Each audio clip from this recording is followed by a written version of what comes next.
好，繼續今日嘅一個工作整體嚟講，港股都係低開高走都係一個震盪市。然之後咧，今日嘅話咧就係 AI 硬件超跌彈。咁今日上有色板塊咧有一定嘅反彈，咁包括就係呢一個內銀業同埋中國宏橋，咁包括海油、中海油都係有一個反彈嘅，原油係升咗9個點。咁今日上嚟講，因為中午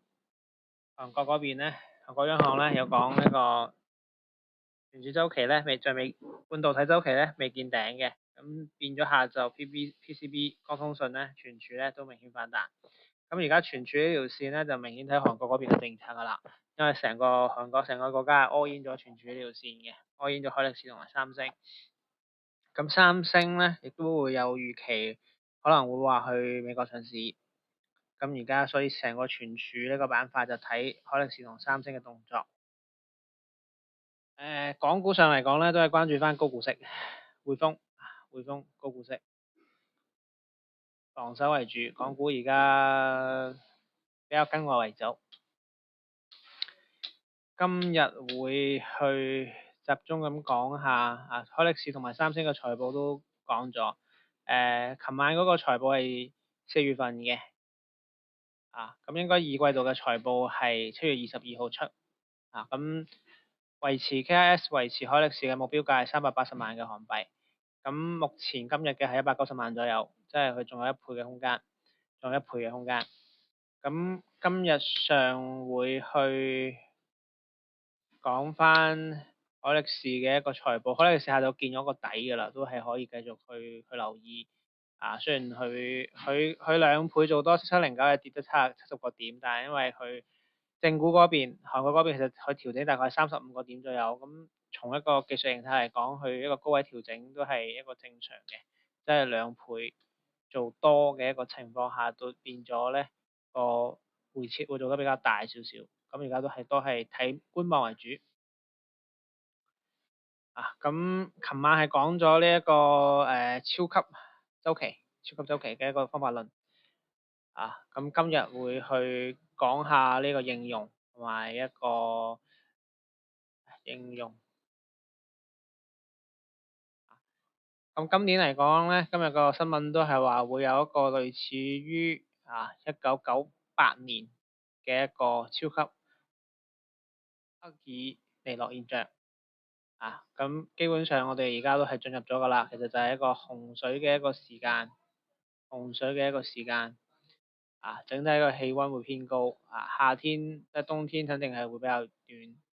咁今年上可能煤炭都比較難炒。咁實際上就係話一個周期現象，就係話一個短缺。而家目前係睇到一個豬周期，其實係符合呢個情況嘅。呢個行到呢一個庫存拐點豬周期，咁期貨商品會唔會行呢一個超級短缺嘅一個情況咧，都要睇。所以今年係有機會大宗商品係有機會係會往上走嘅。咁可以關注下美股嘅一個 CTA 嘅一個期貨策略。咁包括上嚟講，就係話睇到翻一啲基金溢價嘅一個風險，都睇到豆瓣 ETF 咧係有動作嘅。呢個基金溢價風險其實就係睇翻國內嘅一啲 ETF 嘅一啲基金係咪停牌提示風險，即係意味住有啲資金追入去。咁短期係有風險嘅，但係咧我哋揾到個回踩個買點咧，咁我哋都可以繼續去睇嘅。之後今日就做咗個圖。咁對於半導體點睇？好多人問我而家調得咁犀利，係咪唔睇好半導體？半導體其實舉個例子就係話你好似買樓嘅一個思路去睇翻半導體係一個咩情況。如果你2005年你會唔會考慮買樓咧？同樣一個原理。咁 GPU 可能就係一個頂級嘅區房，CPU 就係一個頂級嘅一個住宅房。咁一個升學率一個推理模型。而家湊緊嘅一個存儲其實就係車庫停車位。你冇呢個車位你都搞唔掂。咁自然芯片就係呢一個騰訊阿里或者呢一個華為就做呢一個自己做定製。我就唔買你英特爾嘅，唔買你英偉達嘅，我自己做。平好多先用封裝咧就係台積電去做翻一個空間利用率咁光模塊咧就係呢一個6088呢一個長飛去做翻呢一個交通網絡嘅咁做咗個圖都係攞 AI 去做咗個圖設計圖芯片設計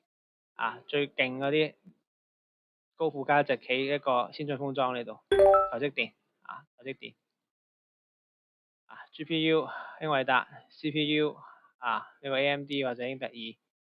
咁樣再往下走，而家走到呢度就係 MU 而家走到 MU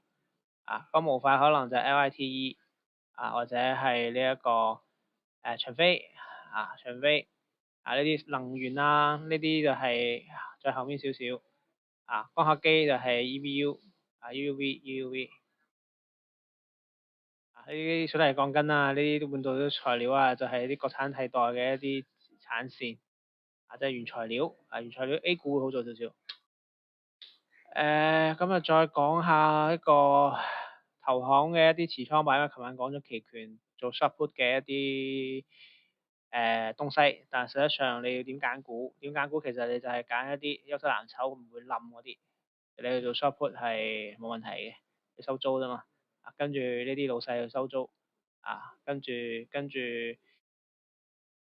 李嘉誠去收租唔會錯嘅咁比如話谷歌博通呢一個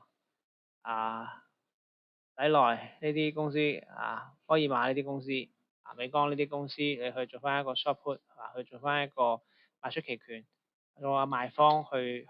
一個直租咁 ETF 方面咧就好簡單，再做翻美股或者 QQQ 就 OK 噶啦。咁做呢一個東西就係話佢哋要睇翻一啲咩叫權重，咩叫藍籌呢啲公司呢啲標的係去長期去做一個short put 係唔擔心嘅，啲標的係冇問題嘅，佢長期慢牛向上嘅。咁喺呢個基礎上咧，我哋再做翻一啲選標的嘅一啲動作時間啦、流通啦、價差啦